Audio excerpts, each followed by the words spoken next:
ipit sa labas eh, nakita ko eh. Ano ba nangyari sa kanya? Sciatica po. Kaya nga, anong nangyari sa'yo? Natulas ka? Nagbuhat ka ng bata? O ano? Hindi naman. Paano? Sumakit lang po talaga siya. Hindi yan sasakit pag walang compression. Sorry po, lagi po siya. Ako sa work din ko kasi encoder. Matagal ka nagaganon, nakaganon siguro. Kaya nakita ko kanina, may short ka?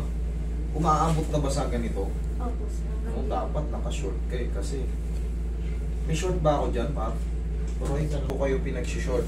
Sa mga babae, madalas kong binibilin short, tapos cycling panloob, o kaya malong. Kasi pag ganito, hapit na to, wala, hindi mo maano. Sige, kami na lang lalas. Sige, masakit po siya. Makaupo na maayos. Dali ah. Kita ko to kanina sa labas eh, kaya ilang araw ka ng ganito? Never kayo nagpa-check up? Nagpa-check up naman. Nasaan yung files ng check up nyo? Sa ano pa po ang laro kasi itong Webes, bukas pa po. Bukas pa. Higa ka nga ma'am. Higa ka kung saan yung maalwa. Roy, tutuloy mo si ma'am. Kung saan yung maalwa. Sige, higa ka. Yan. Tagilid ka ng higa. Yan. Yan. Pag ganyan, mas, yan, okay ka sa ganyan posisyon. Sige, ganyan ka lang muna. Asan yung ano? Tingnan ko muna yung ibang check up. Tingnan ko anong lumabas.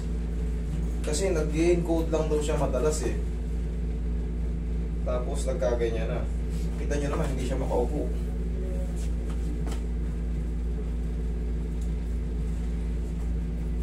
Para alam nyo rin, para gusto ko kasing maano, para alam nyo rin kung ano nangyayari sa inyo, bakit na lang bigla-bigla na lang nanggaganyan. Ayan, parating. Thoracolumbar, lumbosacral, pelvic x-ray, ano to eh? Request pa lang to eh. Pero na-x-ray na rin po siya. Nasa na? Wala. Bukas pa po ang labas. Ito.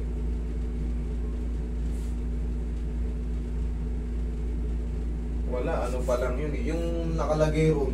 Ibig sabihin, pina-x-ray yung thoracolumbar mo. Ano ba ibig sabihin ng thoracolumbar? Thoracic lumbar. Yan ang pinapa-x-ray sa inyo. Request yan.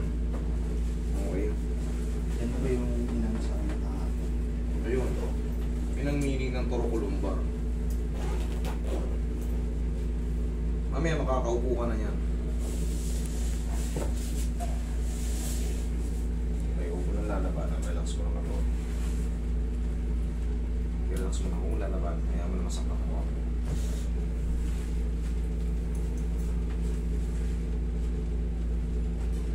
Kabilang side.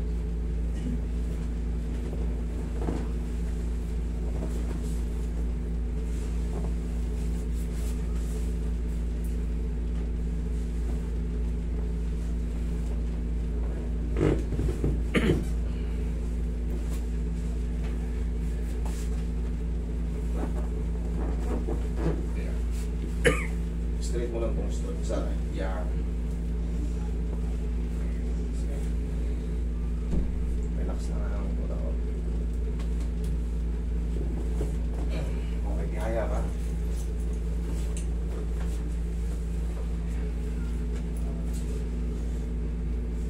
Nasasaktan ka. Itong kanan. Sobrang sakit niya. Yes.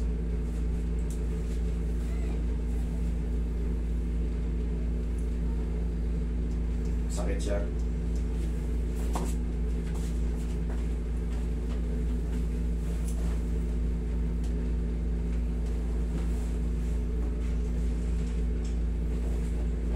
Lalaban, relax ka.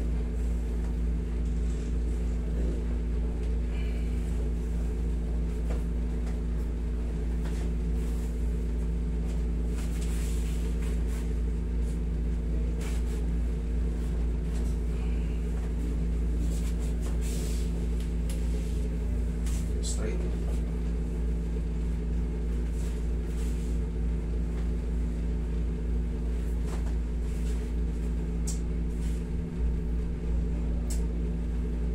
Namamanhid o sobrang sakit o anong kumina o anong parang na Kumikirot po. kumikirot. Relax na nga.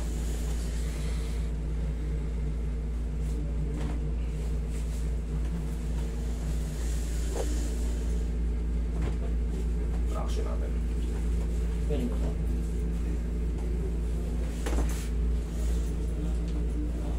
Mamaya, pag nakaupo ka na, ng maayos, pero masakit pa rin, maghihilom na yan ng mga isang linggo. Tapos, mga 4 to 5 days lang. Ang kailangan lang natin matanggal yung pagkaipit. Sobrang sakit niya. Sige, bilisan lang natin. Hindi kaya? Roy, tanggalin mo yun. Tanggalin mo yun. Sige. Tagilid ka pa konti. Tagilid ka pa konti. Sige, higa ka pa ganyan. Yan. Pag nakaganyan position ka na, umalwan na. O sige, ganyan ka muna, pansamantala. Ipit na ipit yung ano niya, kaya pala talaga siya lang. Yung tick na yung, Hindi po siya makaupo. hindi siya makaupo, no? Sige, wait lang. Maya mo lang muna makapahinga yung katawan niya. Kumikirot o umano naman?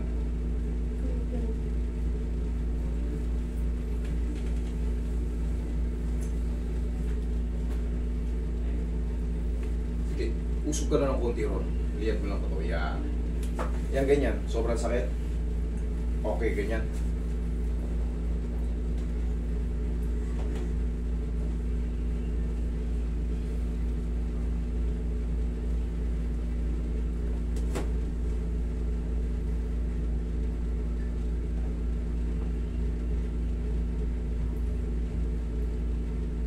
Ito kasing lumbar spine niya, nangyari sa kanya. Ito, hawakan mo to.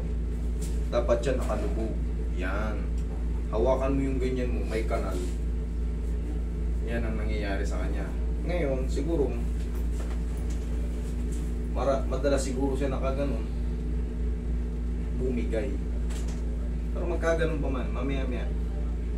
Pag naiusog natin yung mga facet dyan, kahit pa paano, makakaupo na siya. Relax na ha. Sige lang.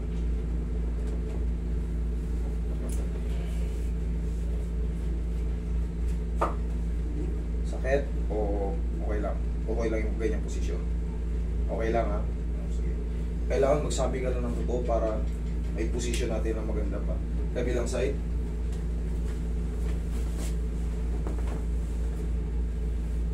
Yan.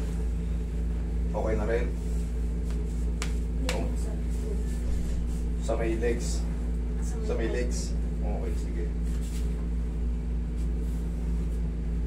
Hanapin natin ang solusyon dyan.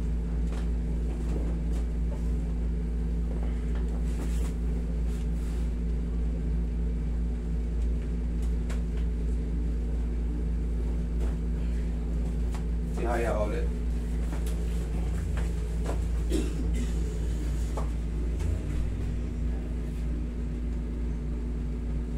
Sumasakit Sa thigh part.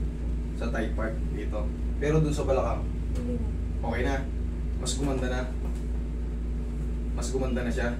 Okay, thank you Lord. Kahit pa paano, tiyan ka lang.